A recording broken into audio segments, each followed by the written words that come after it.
Hey hey hey. Selamat bergabung kembali di dalam channel BB69. Pada kesempatan hari ini kita akan membahas sebuah serial yang baru saja beredar yang berjudul Snowpiercer.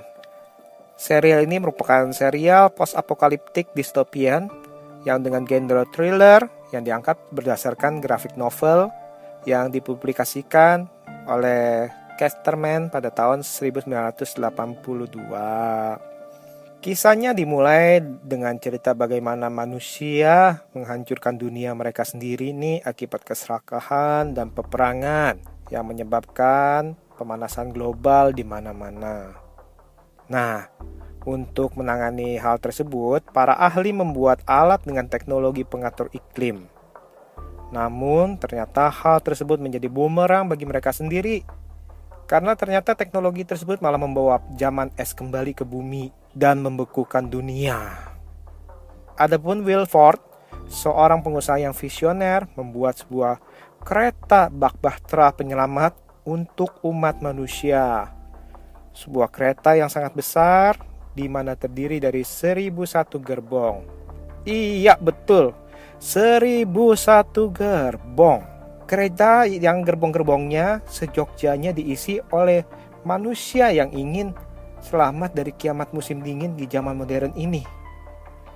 Namun ternyata para penumpangnya bukan untuk khalayak umum loh. Mereka yang mempunyai uang atau merupakan relasi daripada Wilford lah yang diperbolehkan masuk. Nah, pada saat jadwal keberangkatan kereta tiba, dikala para miliarder bergegas masuk ke dalam gerbong, orang-orang awam yang tidak mempunyai uang untuk membayar itu berusaha beramai-ramai untuk masuk ke dalam gerbong kereta tersebut. Karena hanya kereta itulah yang dapat menyelamatkan hidup mereka. Dengan usaha yang sangat keras, bahkan menyebabkan banyak korban dari pihak penumpang gelap maupun dari pihak keamanan kereta tersebut, akhirnya sekelompok orang dapat masuk ke gerbong terakhir sebelum pintu gerbong tersebut tertutup selamanya dan kereta berjalan tiada henti meninggalkan mereka yang di luar untuk mati membeku. 6 tahun, 9 bulan, dan 26 hari telah berlalu, hampir 7 tahun sejak awal keberangkatan sang kereta yang tiada berhenti. Para penumpang hidup di satu gerbong yang paling belakang tuh. Mereka disebut tail atau ekor. Mereka harus bertahan hidup dengan segala fasilitas yang minim, makanan yang tidak sesuai dengan jumlah penumpangnya, dan tentu gizinya itu sangat kurang. Hal ini berbeda sekali dengan para penumpang yang hidup di gerbong depan. Bahkan di gerbong depan itu sudah terbagi menjadi kelas 1, kelas 2, kelas 3.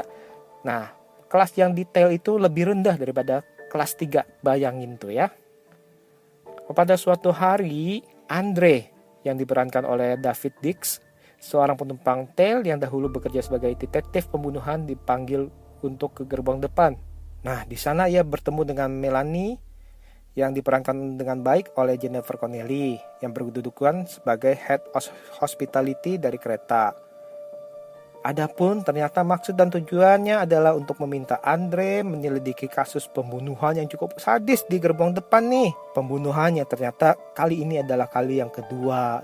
Maka mulailah petualangan Andre dalam memecahkan kasus pembunuhan yang ternyata merupakan topeng juga atau strategi dari Andre untuk mengumpulkan data agar bisa melakukan revolusi kaum penghuni gerbong tel untuk merebut atau untuk masuk ke dalam gerbong depan.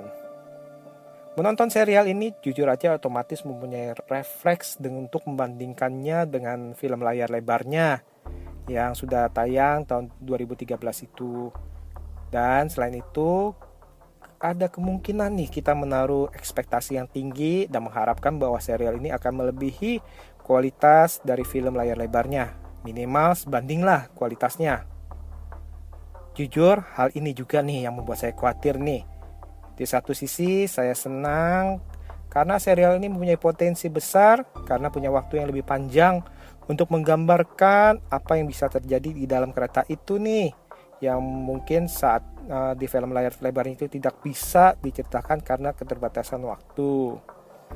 Namun di sisi lain saya agak takut Karena bila tidak didukung oleh cerita atau skenario yang padat dan berkualitas, film ini atau serial ini malah sepertinya mencari-cari topik memperpanjang cerita tanpa arti. Tapi saya tetap percaya serial ini akan menjadi tontonan yang menarik nih. Untuk saat ini kan baru 2 episode nih.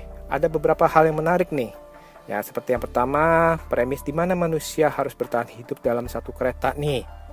Di mana ternyata ada satu gerbong terbelakang yang diberlakukan dengan berbeda.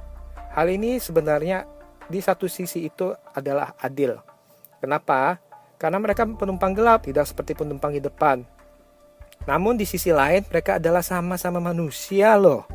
Dan di zaman kiamat ke musim dingin itu, ya manusia harusnya itu punya perasaan dan empati. Dan mereka itu mungkin aja karena tidak mempunyai harta atau kenalan seperti penumpang lain aja yang di depan, sehingga mereka terpaksa kok menjadi penumpang gelap. Ditambah lagi gerbong kereta ini yang berjumlah 1001 ini merupakan hal yang bisa atau berpotensi untuk dieksplor lebih lanjut nih, dimana mereka kan punya fungsi dari ruangan-ruangan gerbong-gerbong tersebut nih, punya fungsi sendiri-sendiri, terus mempunyai permasalahan sendiri-sendiri, bahkan misteri sendiri nih. Ini cukup menarik nih karena sudah sekilas udah ada beberapa ruangan dieksplor di serial ini. Nomor 2, di dalam kereta ini permasalahan yang ada itu dianggap karena tidak terjaganya keseimbangan antar penumpang di dalamnya.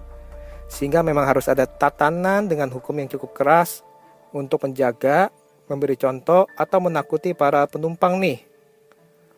Hukuman yang cukup eksplisit penggambarannya seperti amputasi tangan dan juga hukuman laci tidur sebenarnya cukup dapat dimengerti karena mereka beralasan untuk menjatuhkan hukuman kepada yang bersalah atau memberi contoh agar yang lain itu tidak melakukan hal yang sama. Dan penggambaran yang tadi itu saya bilang itu cukup eksplisit, itu untuk memberikan penggambaran kepada para penonton, kepada kita ini, bahwa hidup di zaman mereka itu adalah kehidupan yang keras. Nomor 3, kasus kanibalisme yang awalnya untuk bertahan hidup ini dan dengan adanya sekte di dalamnya itu juga bisa membuat cerita ini atau serial ini dapat dikembangkan lebih jauh lagi nih. Nomor 4, semua penumpang seharusnya mempunyai peranan masing-masing untuk keterlangsungan kereta tersebut, dari pekerjaan tukang sapu, tukang masak, satpam hingga pengawas, yang mana mungkin bisa sebagai ganti ongkos hidup mereka. Dan hal itu cukup masuk akal nih untuk diterapkan di dalam cerita ini. Bahkan di sini diceritakan penghuni gerbong belakang sebenarnya mempunyai kesempatan nih untuk bisa ke gerbong depan dengan cara menjadi pekerja di tempat yang memang sudah ada slot dan yang dibutuhkan nih. Hal ini memang kurang lebih menggambarkan keadaan kehidupan nyata dari manapun kita berasal. Itu bila kita mempunyai potensi dan melihat itu ada kesempatan, kita harus bisa mengambil dan menggunakan kesempatan itu, dan otomatis harus bisa mengembangkan potensi yang sudah ada di dalam diri kita. Nah, karena serial ini baru 2 episode, sehingga para karakter yang ada ini masih belum tergali dengan dalam dan masih meraba-raba nih fungsi dari tokoh-tokoh lain selain sang tokoh utama apa nih. Yang paling bersinar ya siapa lagi kalau bukan Jennifer Connelly nih. Kita bisa melihat aktingnya baik dari dialog bahkan dari gerak bahasa tubuhnya itu sangat cukup apik. David Dix di sini masih belum terlihat karismanya sebagai pemimpin. Tapi saya optimis nih dengan perlahan-lahan namun pasti akan muncul sesuatu dari dirinya nih. Overall, serial ini cukup menjanjikan dan layak untuk ditonton.